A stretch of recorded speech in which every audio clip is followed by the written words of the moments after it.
Okay na.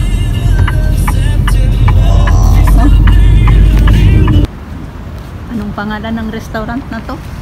Binigans. Binigans. Binigan. Dito kami guys sa Binigans Restaurant. Ito guys, umpisa na kami ang POV guys. POV. Dito papasok na si engineer guys. Yung bago kong discovery. Pagpasok ko. After ng reception.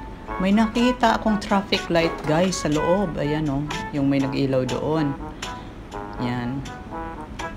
Yan, napapaisip ako uli bakit may traffic light sa loob ng restaurant. Dito guys sa Binigans Restaurant. Ayan, The Legend, American Legend. Ngayon guys, pupuntahan ko yung traffic light na yun. Kasi, nagtanong ako engineer, bakit may traffic light? Sabi ni engineer, pag pula daw, cooking pa. Pag yellow, ready to serve. Pag green daw guys, kainan na. Yes. Kaya pala, pag video ko doon, may pag green, pag open ng green light, may biglang lumabas na waiter. Ayan.